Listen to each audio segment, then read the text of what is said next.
पाहूया पुढील महत्त्वाची बातमी। नाशिक शहर आणि परिसरात पावसाची रात्रभर संततधार सुरू आहे। 12 धरणातून पाण्याचा विसर्ग सुरू आहे। गंगापूर धरणातून पाण्याचा विसर्ग कमी केलाय। सध्या 12,680 क्युसेक पाणी सोडलं जातंय। दारणा धरणातून 19,312 क्युसेक पाण्याचा विसर्ग सुरू झालेला आहे। काल धोक्याची पातळी ओलांडलेल्या गोदावरी नदीची पातळी कमी झाल्यानं गोदाघाट परिसरातील नागरिकांना दिलासा मिळतोय।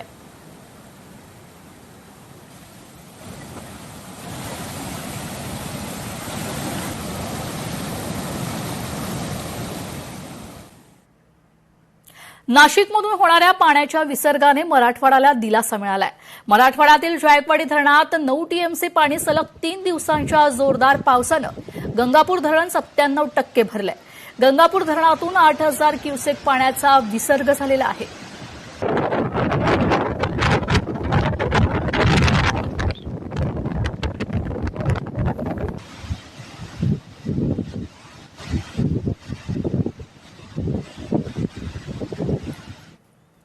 बातमी आहे ठाण्यातून। ठाण्यातील कासरवडवली पारिजात गार्डन परिसरात झाड पडल्याची घटना घडली आहे। 2 चारचाकी वाहनांचं नुकसान देखील झालेलं आहे।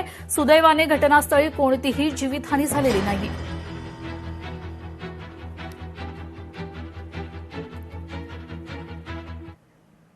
तर निफाड भागात असलेले नांदूर मध्यमेश्वर 100% भरलंय।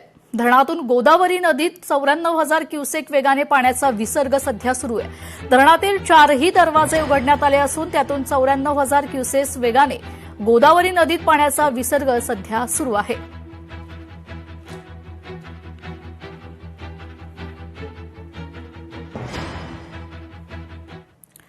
पाहूया पुढील महत्त्वाची बातमी। धुळ्याच्या शिरपूरमध्ये मोकाट जनावरे आणि भटक्या कुत्र्यांचा हैदोस आहे। शहरातील प्रमुख रस्ते, चौक आणि बाजारपेठांमध्ये मोकाट गुरे जनावरांमुळे अनेक दुचाकीस्वार किरकोळ अपघातांना सामोरे गेलेत। मोकाट जनावरांचा तातडीनं बंदोबस्त करावा, तसेच भटक्या कुत्र्यांचे निर्विजीकरण आणि पुनर्वसनाची मोहीम राबवून नागरिकांना दिलासा द्यावा, अशी मागणी शिरपूरकरांनी केलेली आहे।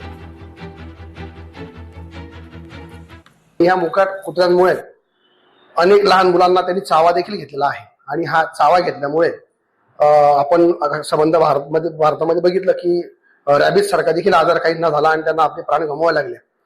आणि ही कुत्रे कोणालाही चावा घेतात, वृद्ध, बालगोपाळ, महिला भगिनी असतील आणि विशेषतः शाळांच्या परिसरामध्ये आपण बघितलं तर लहान मुलांची ये-जा जास्त असते, प्राथमिक शिक्षण घेणाऱ्या मुलांची। आणि म्हणूनच माझं नगरपालिके प्रशासनाला निवेदन आहे की आपण कुत्र्यांच्या बाबतीत निर्वजीकरणची प्रक्रिया आपण जी राबवत आहोत ती आता अजून जोरात राबवणं गरजेचं आहे। बनावट शालार्थ आयटी घोटाळ्यात आणखी एक अटक झालेली आहे। जळगाव जिल्हा परिषदेचे तत्कालीन माध्यमिक शिक्षणाधिकारी शशिकांत हिंगणोकरला अटक करण्यात आलेली आहे। एसआयटी कडून हिंगणेकरला धुळ्यातून अटक करण्यात आली आहे। शालार्थ प्रणालीत बनावट नोंदणी करून शासनाकडून कोट्यवधींचे वेतन आणि थकबाकी लाटल्याचं उघडकीस आलेलं आहे। तर या घोटाळ्यात आतापर्यंत 1200 जणांचा सहभाग असल्याचं निष्पन्न झालंय।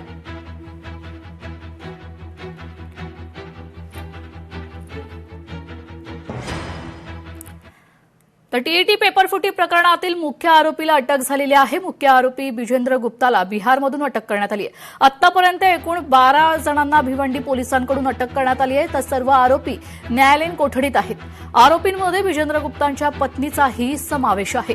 टीईटी पेपरफुटी प्रकरणातील मुख्य आरोपी बिजेंद्र गुप्ता याला पटना बिहार येथून अटक करण्यात आली। आतापर्यंत या गुन्ह्यात 12 जणांना भिवंडी पोलिसांनी अटक केली आहे। सर्व आरोपी न्यायालयीन कोठडीत आहेत। तर आरोपीमध्ये बिजेंद्र गुप्ता यांच्या पत्नीचा देखील समावेश आहे।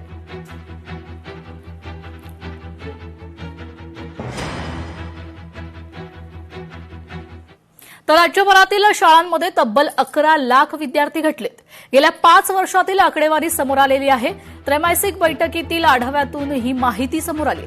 या पार्श्वभूमीवर शाळांमधील ही गळती रोखण्यासाठी आणि शालेय पोषण आहार योजनेतील विद्यार्थ्यांची नोंदणी वाढावी यासाठी शिक्षण विभागाने अंडी आणि फळांसाठी यंदाच्या आर्थिक वर्षात 96 कोटींची तरतूद केली आहे। सरकारी शाळांमधील घटती नोंदणी, आरोग्य उपक्रमातील त्रुटी आणि स्वयंपाकी मदतनीसांच्या प्रशिक्षणातील उणीवा याबाबत केंद्र सरकारने चिंता व्यक्त केली आहे। त्यामुळे केंद्रानं पीएम पोषण योजनेसाठी महाराष्ट्राला 1,935.39 कोटी रुपये मंजूर केलेत.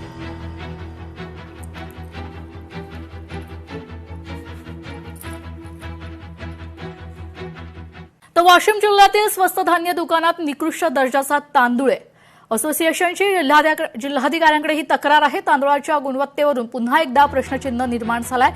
वाशिम जिल्हा स्वस्त धान्य दुकानदार असोसिएशनने पुरवठा उपायुक्त अमरावती यांच्याकडे निवेदन सादर केले. गोंदियावरून येणाऱ्या तांदूळामध्ये मोठ्या प्रमाणात चुरा, कचरा आणि तुरीचे प्रमाण असल्यानं लाभार्थ्यांकडून सातत्यानं तक्रार होत असल्याचा दावा देखील करण्यात आलाय.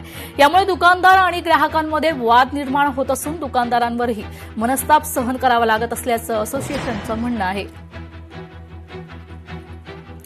आमची निवेदनात एकच मागणी आहे की आम्हाला जे तांदळाचं धान्य येऊन राहिलेलं आहे गोंदियावरून, हे निकृष्ट दर्जाचं धान्य येऊन राहिलेलं आहे. या तांदळाला कमीत कमी चांगल्या क्वालिटीचं धान्य यायला पाहिजेत, यासाठी आम्ही निवेदन दिलेलं आहे. हे निवेदन द्यायची वेळ आली म्हणजे ठेकेदाराच्या मनमानी कारभारामुळे, ठेकेदाराला वाशिम FCI मध्ये चांगला तांदूळ असल्यामुळे त्याला इथून भाडे कमी मिळतात आणि गोंदियाहून जर धान्य उचललं त्याला भाडे जास्त मिळतात. त्याकरिता तो दर महिन्याला DO जो वाशिम FCI ला निघतो तो DO ला ट्रान्सफर करतो स्वतःहून आणि मंत्रालयातल्या कर्मचाऱ्याला संबंधित हाताशी धरून तो DO गोंदियाला ट्रान्सफर करून घेतो. लोकशाही मराठी ऐका, पहा, जागरूक रहा.